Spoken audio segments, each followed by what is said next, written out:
Welcome to the Archaeology Studio. In this installment of Ask an Archaeologist, the question is, how are projects funded in archaeology? Generally, archaeology projects can be funded in three major ways. First, in many cases, government laws and regulations will require archaeological work. Second, grant funding organizations or agencies sometimes include archaeology within their scopes. Third, archaeology can be funded through educational programs, for example at universities or museums. These three major funding sources can overlap or combine with each other, and certainly other possibilities exist outside these three major categories. At a global scale, most archaeology projects are funded because of government laws and regulations for managing what happens with cultural, historical, and archaeological resources. The guiding principle involves a government's responsibility for protecting and preserving the environment overall. In this sense, the field of heritage management or cultural resource management follows much of the same logic as in laws and regulations about managing water quality, air quality, or endangered species. In terms of funding, most governments assign the responsibilities of heritage management, historic preservation, or cultural resource management to a particular office or department. In this way, whenever a government has an opportunity to review a permit or application for a new construction project or other land use project, then someone in the bureaucracy can evaluate the potential impact on archaeological sites. Ideally, archaeologists are employed in these offices and positions, and the government funding can apply directly into archaeological work. In the cases of government-mandated archaeology, part of the funding needs to come from the government for paying salaries and maintaining the offices of the regulatory agencies. Another part of the funding needs to come from the construction company, land development corporation, or other entity responsible for affecting the land that might include the archaeological sites in question. When the archaeological work is mandated as part of the construction project permitting, then it simply becomes part of the expected cost of the project overall, just like would be required for the issues of managing any other aspects of the natural or cultural resources in an environment.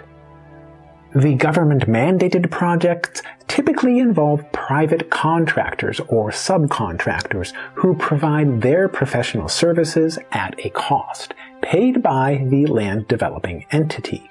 The project design, execution, and results all are reviewed by the relevant government regulatory agency, and these steps can consume long periods of time and go through multiple iterations of reviews and revisions.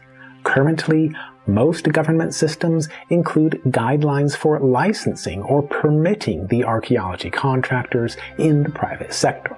In order to hold a license or permit as a contractor, an archaeology company needs to meet certain professional qualifications and adhere to a code of conduct. The license typically needs to be reviewed and updated regularly. The details can vary from one government to another, but generally a private contractor would need to hold an advanced academic degree, show evidence of professional conduct, and produce final reports for each project that meet the government's standards. Again, these government standards can be highly variable. Another major funding category includes the possibility of obtaining a research grant. Some of these granting entities are private philanthropic enterprises, while others are branches of governments that fund science, arts, and humanities projects. In all of these grant funding cases, archaeology is just one of the numerous fields of study that potentially can compete for a limited amount of available funding each year. The grant application process can require many steps, forms, and registration numbers before even advancing to the possibility of a quality control assessment. The decisions about quality control always are complicated, and archaeology happens to be a difficult field for agencies to find suitable reviewing assessors who are not conflicted due to a competition or a set of disagreements. These difficulties are much the same as in the peer review process for professional publications, wherein archaeologists have been among the world's most notoriously negative reviewers of each other's work. A third funding category for archaeology, at least in my perspective, can be found in educational programs, such as at universities and museums. In these cases, whenever a university or museum includes archaeology in its mission, then professional archaeologists should be employed. Ideally, a certain percentage of an employee's time per year can be designated for archaeology research. The time allowance alone can account for a major part of funding any archaeological project. For those of us who happen to live in the regions where we work, the cost of a project is minimal. For those who need to travel, the cost can be higher, and a block of calendar time can be a major issue. Beyond the time allowance, an academic research project could involve many costs, just like in the private sector.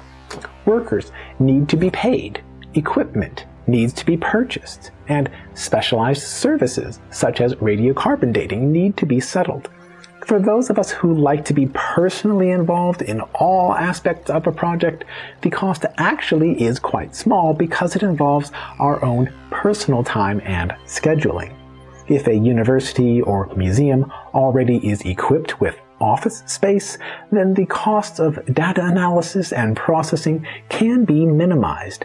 When the tools and equipment can contribute in educational and technical training programs, then they can be at least partially funded in annual budgets. Most of the professional tools can be used for several years if they're handled properly. For those of us who construct our own equipment, the total cost can be even lower, and the outcomes can be most efficient for our particular needs. Some of the equipment, such as for physical storage and data storage, would need to be purchased individually for each project. In these major funding categories that I have reviewed here, you should be able to recognize how they can overlap or combine together. For example, many government-mandated programs extend into a university or museum, and they can involve their own annual funding allotments for individual research projects. In terms of the professional qualifications for these funding opportunities, they mostly are compatible with each other. The qualifications and professional standards are mostly the same for government-mandated work, grant-funded projects, and educational programs. Moreover, they involve many of the same issues of internal competition for limited funding opportunities. Will you want to see more videos about archaeology? I encourage you to explore the online content, subscribe to this YouTube channel, and see all of the new episodes of the Archaeology Studio.